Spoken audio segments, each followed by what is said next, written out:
Have you ever thought about buying a business instead of starting one?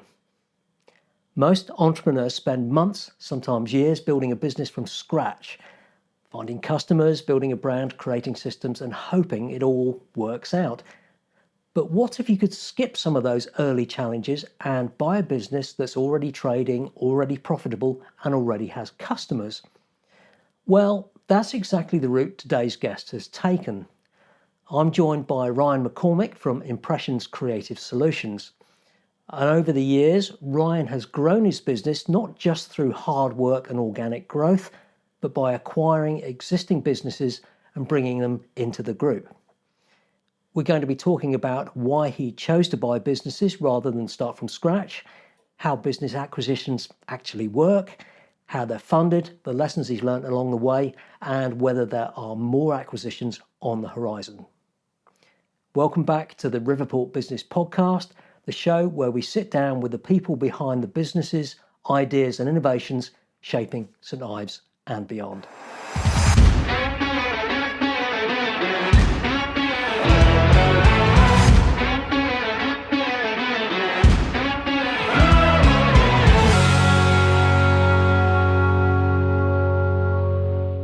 Well, good. So how are you anyway? Yeah, I'm good, Dave. Yeah. All good. You're bright and bouncy. Yeah, absolutely. That's a really good meeting this morning. Yeah, it certainly was. Brian, tell us a little bit about what Impressions does. What services do you offer? Yeah, so Impressions is a commercial printer, but also an embroiderer and what I would kind of classify as a textiles printer as well. So there's Impressions, kind of the brand Impressions Creative Solutions, but there's also Salix Embroidery. And we've kind of got the two segments of the business around printing and decorating textiles, commercial printing with Impressions, which it's basically anything on paper. And then there's a big overlap in between of promotional products, printing onto anything. And I talk about that a lot in terms of printing being pretty cool and how you can print on lots of different products. Because every time I speak to you, you've always got some new thing that you're exploring. Yeah, absolutely. And that comes from my background. Basically, for the last, when did I join? 2009. So for the last kind of 17 years, okay, I was only there till 2025. I worked for an inkjet technology company called Xar, and they make inkjet print heads, and they were in all sorts of different applications, such as ceramic tile printing or printing onto cars or whatever, and so I could see the opportunity in terms of commercialising print, and you've got to start somewhere, basically. So did you always want to start your own business? Yes, it's quite a funny thing. I had a big regret in the kind of middle period of my life to date so far, where I went straight in from school did the kind of the traditional thing at the time, school to sixth form to do A-levels, to university, and went and had a career in kind of electronics, digital systems, ended up kind of falling into manufacturing. And I had this niggling thing the whole time about, well, I really should have run my own business. My granddad ran his own business, but it was seen as a dirty trade. He was a builder and ultimately a property developer. Now that's really cool these days. So I kind of always had this thing of, I wish I'd kind of gone and run my own business. But then life got in the way, and I had a daughter when I was young. So I was only 19 when I had her. So suddenly you've got bills and you've got commitments, and then you've got life, and you need to keep paying for that life, which having a stable job meant was kind of everything just took care of itself, and you just kind of carried on paying the bills and kind of carried on through life, and went, oh, hang on a minute, you'd catch yourself and go, it's not really what I want to do though, ultimately. So you've done things slightly differently to how I think most of the people I know have started their own business. They've started from scratch. You've taken quite a different approach, which I find fascinating, which is buying into a business or buying a business to get yourself off the ground. Yes. So leading on from what I've said, so you get to a point where you either you've either stepped into it when you don't. So a lot of tradespeople, for example, leave school or academia is not for them, so they go into trades and they end up starting businesses that way. Pretty much how my granddad did it. I obviously had that niggling regret, kind of sitting in the back of my mind throughout my 20s and 30s and into my 40s, that went, I really wish I'd done something here. Maybe I've missed my moment. Maybe I've missed a chance. And then I got to a point in life where everything was stable, the bills were covered, I had excess kind of income every month, I was saving, I was investing, and I just started researching, going, well, how do I improve kind of wealth, basically? How do I improve kind of the fortunes of my family and that in the future? And basically, it got kind of led to a world of, well, you could do property investing, for example. You could buy to lets, or you could do kind of stock market investing. But all those things didn't scratch that itch of, but I quite like the process of business. So I can't quite pinpoint the moment, but at some point in all of that, I started researching brokers for businesses for sale, right? And I'll talk a bit about my business partners and how all that came about in a minute. But basically, suddenly my research went from a passing interest in kind of general, just like reading books or watching things online or whatever, to actually I'm really into this. I like the process of business. I was an executive director by that point in time in my corporate job. But I needed to replace the income. So how do you go from, you either need to save up loads of money and give yourself a bigger buffer as possible, or how do you kickstart yourself? And then when I researched and I found that you can just buy businesses, and having done that in a corporate world, but with a big infrastructure behind me, it then set me off going, well, how do you go and buy a business? How do you raise the capital? How do you make this happen so you've got an instantaneously running business on day one when you complete that transaction? Yeah, I want to come on to some of that in a minute because I find that side of it fascinating. But when you acquired your first business, what was the first thing that you discovered after you'd gone through that process and you were up and running that you weren't really expecting? Yeah, okay. So if I wind back a minute, because I think it's important to say that despite kind of saying that, oh yeah, just go and buy a business, right, and being somewhat gung-ho, there's actions you have to take to mitigate risk, basically. Course, yeah. There's risk in anything you do. Not doing anything was also a risk. I would have just bumbled through life, right? So my now business partners, we used to work for the same company. We sat next to each other, and we both were coming up to remortgage our houses, right? And we were both talking about investments. Would we buy a buy-to-let property? Would we do this, that, whatever? Would we pay down a bit of our mortgage, etc.?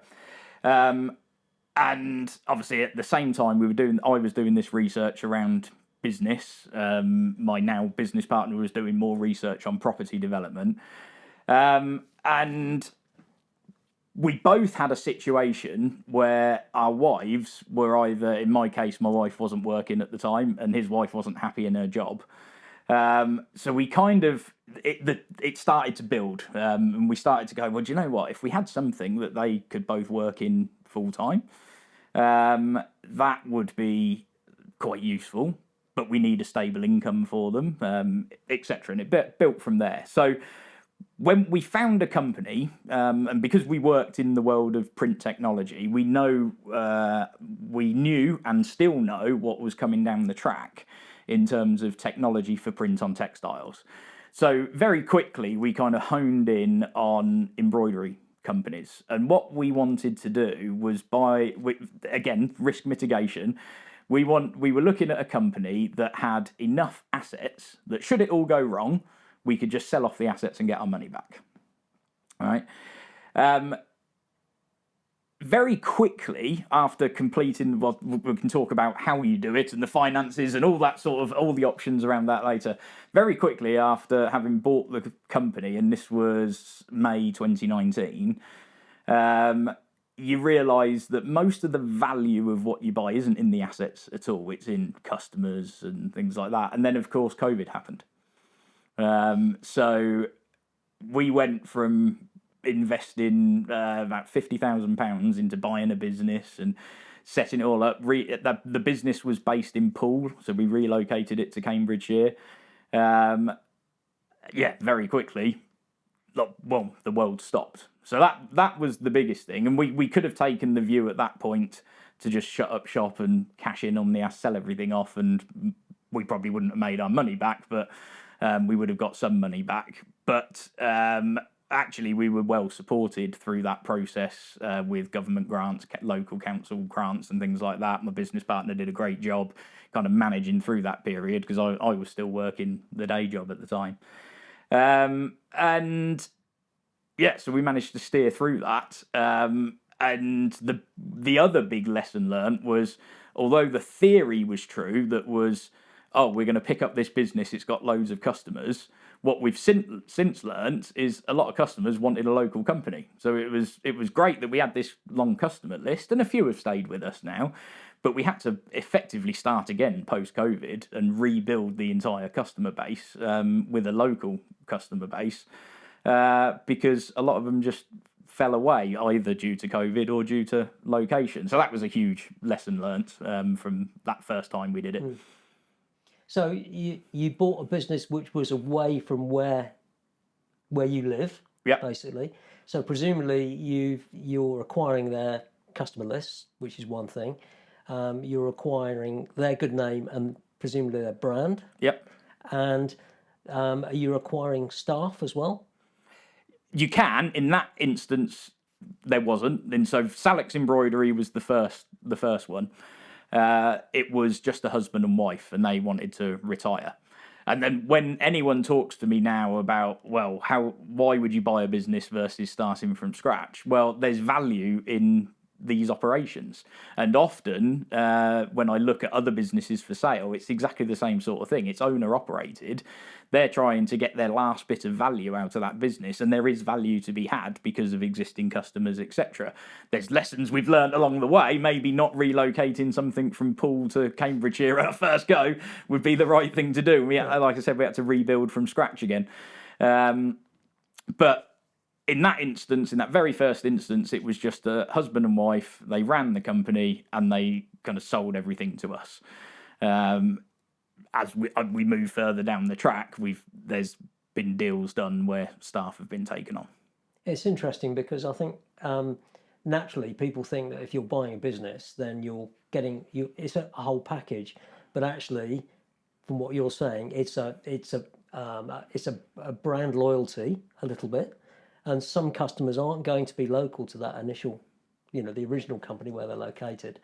So print, I would imagine, it's not just local, it's all over the country. Yep. You're building on something that is already established. Quite. So, as I talked about with Salix Embroidery and Impressions, we've kind of got two very distinctly different but closely linked segments of the business now.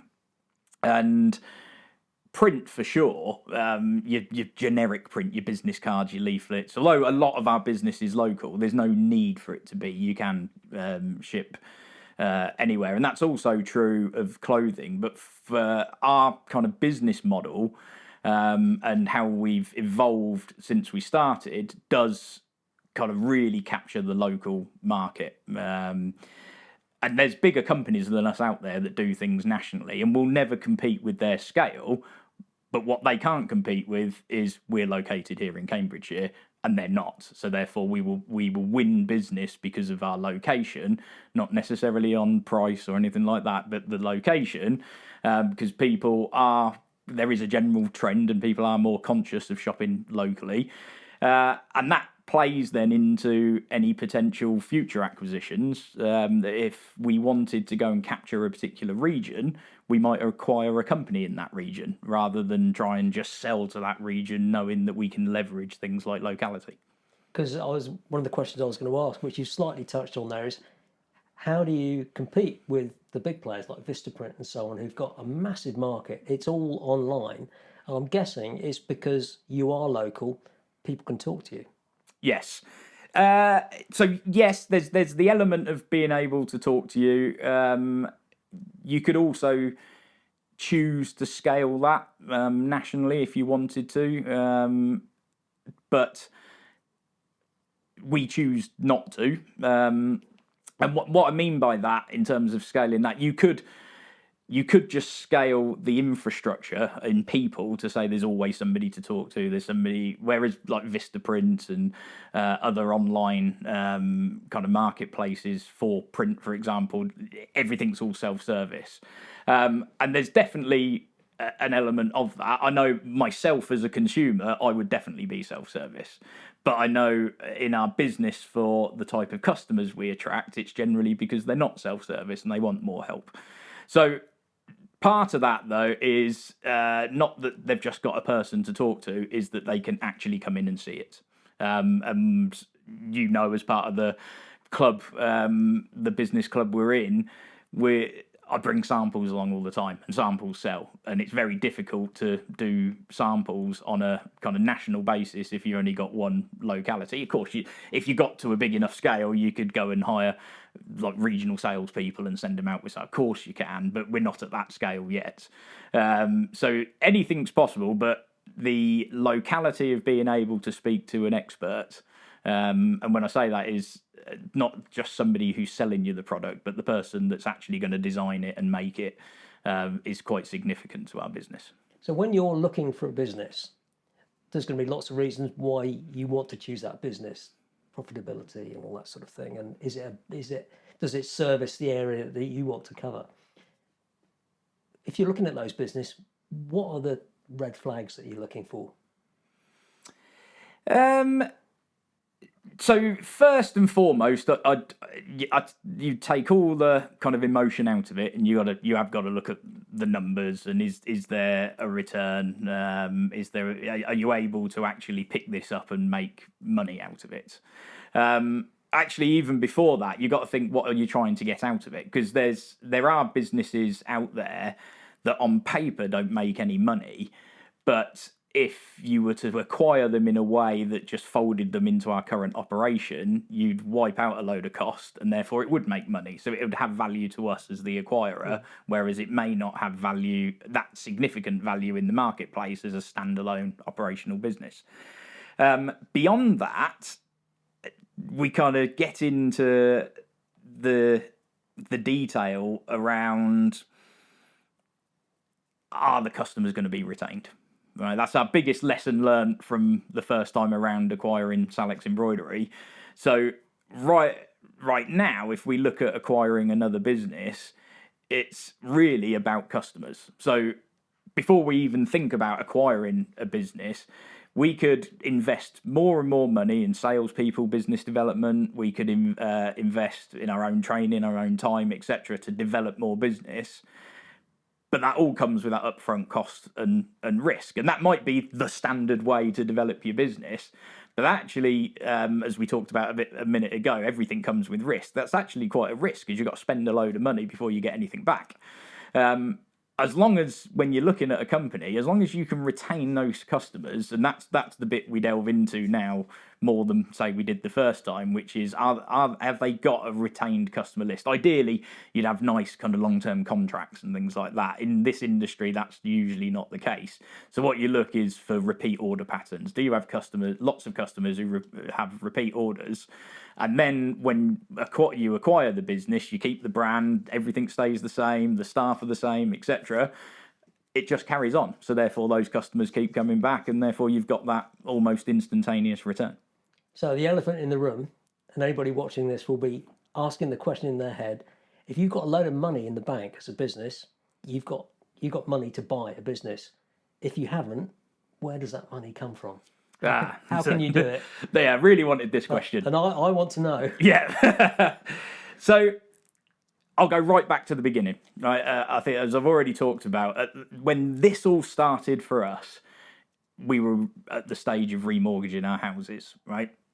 And I come back to the point, we've said it a couple of times already, I'll say it again, everything comes with a risk. There's a risk and reward appetite, right? So it's become quite fashionable online now. If you kind of, it wouldn't take much to quickly search and find people online who talk about the lazy money in your house, right? And your house has gone up in value over time. You've got equity in your house. You could remortgage. You can take some money out, which is effectively what we did to start. So typically, if you do it that way, a mortgage, even though interest rates have gone up a little bit now, it's still fairly cheap borrowing. So as long as you're getting a return for that, it's a simple financial calculation. Okay, there's a bunch of detail in between, but if you're confident enough to go and buy a business that will give you that return straight away, then paying 4, 5, 6% interest on a mortgage payment is nothing compared to a 20% operational return out of a business. So it sounds quite simple, right? But it's getting over that hurdle of taking that risk. Now, I personally was fortunate enough that I worked in a corporate environment, learnt from a lot of people. I was involved in acquisitions. I was involved in then running companies that had been acquired. So I had lots of kind of on-the-ground experience. What I didn't necessarily have was the financial backing. So that's the bit I had to work out along the way. And would I, knowing what I know now, would I have done things differently then? Absolutely, which is what I'll come on to. So first and foremost, we funded it ourselves through remortgaging, and that's worked out quite well. There's plenty of other ways to do it though. You don't actually need to pull off an acquisition. You don't actually need any money yourself. You need the confidence, and you need the ability to do it. That can come from training, from business coaching, from things like that, from your own experience. But there's plenty of ways to access money. And the word I would use is leverage. So whether you're leveraging your own house as equity and mortgage, whatever, or whether you're leveraging your experience, or leveraging the performance of the company you're buying. And I'll step through those examples. So if I knew what I knew now, when we first started back in 2019, what we probably would have done is gone and got a startup loan. Now they're available when as we talk now. I think they're about 6% interest, so not much different to what you'd pay on a mortgage. But they're a fixed loan. They are based on you personally, but you can put the money into a company as a director's loan and extract it tax-free later. And you can get £25,000 per director, basically. And in our setup, there's 4 directors. So we could have gone and raised £100,000 pretty easily. Probably more easily than doing it on a mortgage, quite frankly. And not only do you get money, but you get business coaching and support for that as well. Who supplies that? So it's backed by the British Business Bank. Okay. We're actually, for reasons I make, depending on how the conversations go, I may come on to it, we're actually still eligible to get some of this should we want to. But basically any startup business, and I think it's now up to a business that's 3 years old, is eligible, because it's classed as startup loans, but it's for startup and scale up businesses. So it's backed by the British Business Bank, and there's delivery partners around the UK. If obviously we're part in Cambridgeshire, part of a local business network, we have the economic development team from Huntingdonshire come round. If you went onto their website and actually scrolled down to grants and funding, if you get past the grants bit, underneath it then talks about delivery partners for things like startup loans. So the information is there if you know where to look, and that's always the challenge. It's always easy when you know how. So is there any sort of requirement to be a limited company, an LLP, or anything else? My gut feel says it's aimed at limited companies because it's trying to develop entrepreneurship and ultimately companies that add value in the long term. That's what I would have expected. Yeah. Because it's sort of like you're more of anything could be a legal entity, but it feels more like a traditional legal entity to be a limited company. Yeah. For those sort of things. So I've not really researched beyond kind of using it in the bounds of a limited company, but that certainly seemed to be how it was intended. But again, you could easily look it up and go and see what it applies to and whatever. But the important thing about the startup loan is it does require a good credit record, for example, because it is loaned to you personally to start a business. So the money gets loaned to you. You then put it into the business to scale, acquire a business. As long as you've got a business plan, and they'll help you develop that business plan if you're not kind of well versed on doing that. But as long as you have a reasonable business plan that shows how you're going to make money out of it, the money's available. In fact, they often, because I follow these delivery partners, they often say they're not getting it out there quickly enough. So the British government is trying to do things to get money out there for entrepreneurs. You've just got to know where to find it. That's fascinating because something that I've got going on outside of this, that's made me think about that might be a good way of funding what I'm planning. So that's one of the reasons I wanted to get you to chat. Now, you've done quite a lot of things. I mean, it's fascinating stuff. Are you, in terms of expansion, are you still actively looking for other companies to acquire? Is that the plan? We're always on the lookout. Yeah, we're actively working on one now. We've got another one chomping at the bit to sell to us, but there's an order of priority in terms of what we're doing. You target it. Are you sort of explicitly looking for those companies that provide a certain type of service, or ones that are you see something and you think we can actually sort of build on that and make it a profitable part of our business? Right now, I'm not expecting you to tell me what you're doing. But no, that's fine. In general terms. Right now, we've obviously, as I've talked about, as the owners, there's ultimately 2 husbands and wives, 4 directors of the business. We've put some of our own money in. We've then kind of leveraged the company. I'll talk a bit more about other financing routes and stuff in a minute. But there's a sequence of events. There's an order of priority in terms of what we want to do, one of which is get all our return back and make the company independent of us. So right now, our priority in terms of acquisitions is where we can see the kind of that return of that customer base. It's going to stay. That's a profitable entity. It either runs standalone or it folds into our operation we already have. And we just increase cash flow and profitability right now. So that's our priority. As we go beyond that, as I've already talked about, things like knowing how we might go up against the big boys and have that regional capability might become a bigger part, but that's at least another 3, 4, 5 years down the line. What we want to be able to do is make sure we're getting what we want out of it, which is all of our return from what we've invested so far, plus the right kind of level of lifestyle and salary and that we want to take from the business. So there's a very kind of specific and laser focus on financial return right now.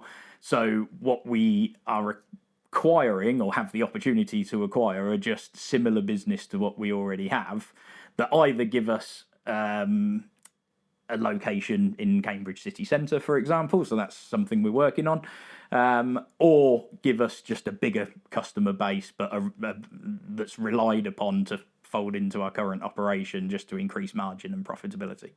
Long-term strategy, what are you thinking? Exit or develop it into a business that your family can actually become part of? I have this. How do you see that developing? Yeah, I must admit, that's something I wouldn't want to do what you're doing, but having a business that then becomes something that your family, if it's appropriate and they've got the relevant skills, can come in and just continue and maintain your legacy. Is a fascinating and interesting idea to me. I don't know whether that's something that you would want to do. It's a really interesting question. Whenever other people talk to me, I'll always kind of ask them, well, have you thought what the end game is and how you work back from that? So although slightly fuzzy, I think the end game is clear, but there are multiple routes by the time you get to that horizon, right? What what I mean by that is I think for all of us involved in the business, the being able to not trade your time for money is the end game, all right? And when I say that, I mean you don't have to go in every day. The business is set up, it's running, everyone's taking care of what needs to be done. You don't need to be there every day. I really enjoy the process of buying businesses and whatever else. So I could always see myself, if I talk about it personally rather than all four of us, I could always see myself kind of involved, almost like a board member, but remain owning the company Chairman. in some way. Yeah, that sort of thing, and go and help other people and like let them develop on their journey of going and running the business and looking at other acquisitions and how do they go about doing things. But knowing that you don't have to go in every day and yet you're still getting paid and you've still got the lifestyle you want and etc. And then this is another point about it's not just endless profitability. There's a threshold where enough's enough, at which point then we'd start putting infrastructure in place to replace ourselves rather than just going, right, okay, we want to add another £1 million profit this year or whatever it might be. There's a point at which enough's enough as long as it's stable. And that's when we put, as I said, we'd put in place management team, infrastructure, whatever. At that point, as I said, the horizon's a little fuzzy because you might say it's all running. Maybe both of us, as the two families that are the directors, both of us have we're single child families, and both of our children at this stage haven't shown an interest in wanting to come and run the business. So you might get to the stage where it's served our purpose for our lifetime, and then you say, well, we'll just sell it at the end of it, right? Equally, if we've done our jobs right and it's all well run and whatever, that they might show an interest that there's a generational aspect to this and they take on the role as shareholders and board members, effectively overseeing the company but letting it run day to day. But that you've got to have there's responsibility you take on as a director, and they've got to have the interest to take on that responsibility, because while everything's going smoothly, in theory you can set it all up and it runs and they just live off the dividends, right?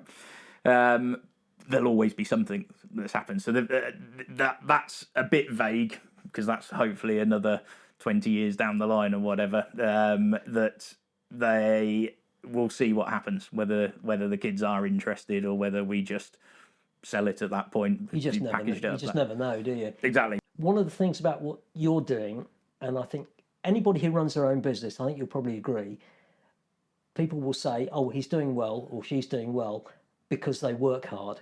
Working hard, I think, is actually the easy bit. It's actually how you keep your head straight when there's a lot of stress involved in, I've got to pay these people's salaries, I've got to keep the money coming in, I've got loans I've got to pay, and that takes a particular type of individual to work and manage all that without going completely nuts. Yes. So, and again, I think we've mentioned it a few times already, it's about your appetite to risk, right? My dad will probably end up watching this because I'll send it to him, and he would take a completely different approach to me, and he'd be like, no, pay your mortgage down, don't leverage things to invest further, it's all too risky, right? But I'd like to think that from the due diligence we do, that I come back to earlier, that you make sure you've got that repeat custom, you kind of not eliminate the risk, but you mitigate that with money coming in. So then the elements of, yes, okay, you might have loans to pay, you've got rent to pay, you've got leases to deal with, you've got staff.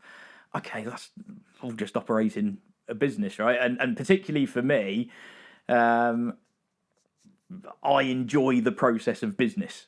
It happened to be the most logical fit when we started out was an embroidery company, then a print company, etc. But it could have been anything, really. From when I first knew, I can see that enthusiasm in you. It's actually the process of building, running, and making a successful business, which is the thing that gets you up in the morning. And I think that will be one of the biggest challenges to make the transition, and this is probably true for all four of us as directors, to make the transition from owner-operators to just owners.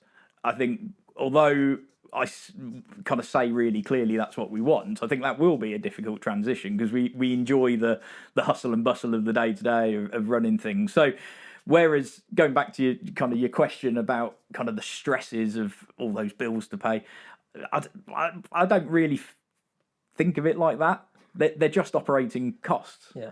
Right. So I feel the responsibility, and I know we all do. We feel the responsibility that we have with paying staff, and we have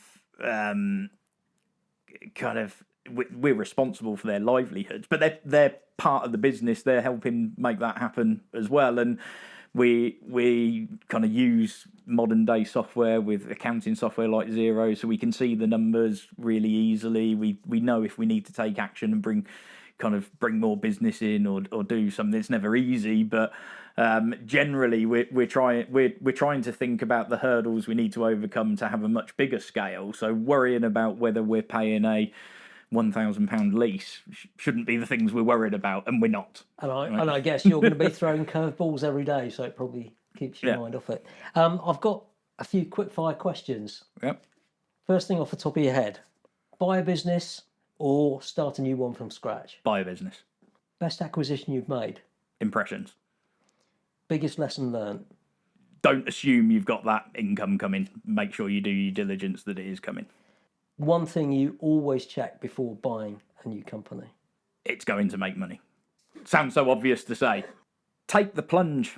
I think you could find a million reasons not to do it. And as I said, I got comfortable personally. I got comfortable with a 20-odd year career.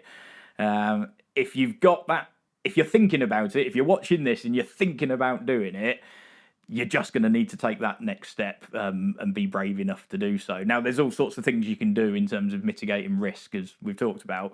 But if you want to do it, you'll have the willingness to overcome those hurdles along the way. Fantastic answer. Ryan, thanks so much. It's been genuinely fascinating because there's a couple of areas in there which touch on something that I'm exploring at the moment. I mean, you've answered my main question, which is, do I need to have cash in my pocket? And the answer's no, not necessarily. There are other ways of doing it. Absolutely. Ryan, absolutely fantastic. Thanks very much. No, thank you. It's been brilliant. Cool. Good? Yeah, I like that. A big thank you to Ryan for joining me today. I think one of the biggest takeaways from today's conversation is there isn't just one route into business ownership. We often hear stories about entrepreneurs starting with nothing and building from the ground up. But buying an existing business can be another powerful way to grow, create opportunities, and build something bigger. So whether you're already running a business or thinking about becoming your own boss, or simply curious about how acquisitions work, hopefully today's podcast has given you a different perspective on what's possible. And if you'd like to find out more about Ryan and Impressions, you'll find links in the description below. And if you enjoyed this episode, don't forget to like and subscribe for more conversations with local business owners, entrepreneurs, and community leaders right here on the Riverport Business Podcast.